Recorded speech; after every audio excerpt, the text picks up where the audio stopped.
तो आइए बच्चों, व्यंजन संधि के दूसरे भाग में मैं कुछ वर्ड्स एग्जाम्पल लेके आई हूँ। अब समझिए बच्चों, अब जैसे पहले इसको प्रीवियस में बताई थी, अब कुछ ऐसे वर्ड्स है बच्चों, अगर आपके शब्द में आधा च आधा पूरा छ, ज ट ड ड ल इस प्रकार से वर्ड है 1 2 3 4 5, तो वो किस में कन्वर्ट होगा? तो उसके प्लेस में क्या आएगा बच्चों? तो च ज ट ड ड ल। अब देखिए बच्चों, मैंने ली शरद चंद्र। ओके, इसमें क्या बताओ? च ज ल ड ड ट। तो सर यहाँ पे क्या आएगा? त आ गया, और चंद्र का चंद्र लिख ली। ये मैंने चंद्र लिख ली, तो शरद प्लस चंद्र, तो के नीचे हमेशा बच्चों हलंत आएगा, हमेशा। तो जब भी विचार तो के नीचे 100% क्या आएगा बच्चों? हलंत। सज्जन, तो यहाँ पे ज के प्लेस में क्या लिखे मैं? सत। ये भी क्या होगा? ये जन, और यहाँ पे क्या आ गया? जन। ये ज के प्लेस में क्या आएगा बच्चों? तो आ गया सत प्लस जन, तल्लीन। तो तत्, यहाँ पे क्या आएगा? तत् प्लस लीन। ये ल है ना, वहां पे मैंने क्या लगा? त के नीचे हलन, और ये लीन वर्ड। उड्डयन, उड मतलब उत्त, और ये क्या गया? ये मेरा दयन। और तटिका, तत् क्या गा? तत्, और फिर क्या गा?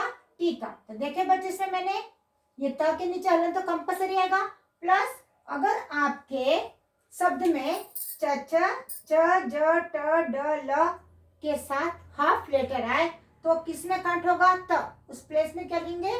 तो, और ये पूरे वर्ड्स इस पर से आ जाएंगे। अब देखिए बच्चों, ये तो एक नियम है। व्यंजन संधि बहुत ही बड़ा है बच्चों, ध्यान से सुनिए, प्रैक्टिस कीजिए, then you will very perfect. इसमें दो प्रॉफिट है, एक तो संधि का नाम पहचानने आ जाएगा, और दूसरा आपको संधि विच्छेद करना भी आ जाएगा। अब देखिए बच्चों, अब द के बाद अगर आपके द के बाद ध आए, द के बाद ध आए, तो द किसमें होगा? त में, और द के प्लेस क्या होगा? ह। अब समझिए, जैसा पद्धति है, द के बाद क्या है? द, अगेन द के बाद ध, आकी मात्रा, द के बाद ध। तो यहाँ पे क्या लिखूंगी? द के प्लेस में, ये जो मेरा द है ना बच्चों, उस प्लेस में मैं क्या लिखूंगी? त। पद्धति, तो पद प्लस धति नहीं आएगा, यहाँ पे क्या होगा? हति। अगर आपका द कंबाइंड है, क्या कंबाइंड? द और द दोनों साथ साथ में, द और द इस प्रकार से, द के बाद में द आ गया, क्या आ गया बच्चों? द के साथ में द आ गया, दोनों कंबाइंड, दोनों साथ साथ में आ गया। एक वर्ड में दोनों साथ आने पर आपका द के प्लेस में त आएगा, और ध के प्लेस में ह। पद्धति, पद प्लस धति, धति मतलब यहाँ पे कोई मात्रा नहीं है, तो ह, और ती का ती, हति हो गया। उद्धार, उत प्लस धार, यहाँ पे आकी मात्रा क्यों लगा? यहाँ पे आकी मात्रा क्यों लगा है? क्योंकि ध में कौन सी मात्रा है? आकी मात्रा। उदाहरण, उत प्लस धरण, तो धरण का क्या होगा? हरण। तो क्या देखे? द ध दोनों साथ में हो, तो द के प्लेस में त क्या होगा? द के प्लेस में क्या होगा? द के प्लेस में त, और ध के प्लेस में ह। यहाँ पे द के प्लेस में त और ध के प्लेस में ह। एक ये नियम आ गया, एक ये मेथड, इसलिए स्टार मार्क डाले। अब आइए बच्चों, फिर नेक्स्ट नियम, छ के आगे आधा च। अगर छ के आगे आधा च, तो यहाँ पे क्या होगा? श, और च किस में टच होगा? त में। अब देखिए उसके आगे क्या? स उ, इस प्रकार से वर्ड है। अब देखिए, अगर उ, अगर यहाँ पे आधा च छ, क्या होगा आपका? च छ, तो उसका नियम क्या फॉलो होता है? यहाँ पे उड़। अगर उच्छिष्ट, तो क्या होगा? उत प्लस छिष्ट। यहाँ पे क्या? छ किस में काउंट होगा बच्चों? जैसे यहाँ पे क्या है? उध, ध किस में काउंट हुआ? ह में हुआ। उस प्रकार से यहाँ पे छ किस में काउंट होगा? श में, शेष। ओके, अब देखो, तो उत प्लस शिष्ट, क्या है? उत प्लस शिष्ट, उच्छ्वास, उत प्लस श्वास, च किसमें हुआ? त में, उत प्लस श्वास, उच्छ्वास, उत प्लस शास्त्र, उत प्लस शास्त्र। देखिए बच्चे, ये तीसरा नियम क्या होगा? आप हमेशा से कहती हूँ कि आप ये अगर परफेक्ट सीख लिए तो ये बहुत आसान है। अगर आपके वर्ड में च छ साथ में हो, तो वहां पे क्या नियम लागू होता है? च के प्लेस में त, और छ के प्लेस में श। अब देखिए जैसे यहाँ पे द साथ में हो तो द के प्लेस में त और ध के प्लेस में ह। अब दूसरा नियम देखिए बच्चों, एक ये नियम 1 2 3। अब दूसरा क्या है, अगर छ के आगे आधा च, छ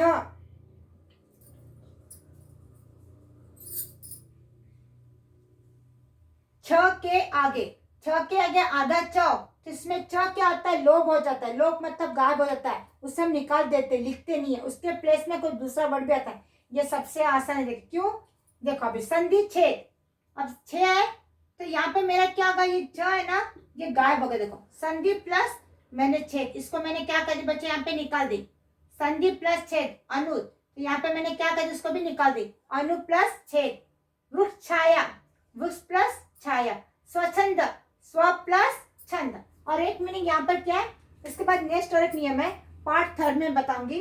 अब देखिए बच्चों, और एक इसका नियम है।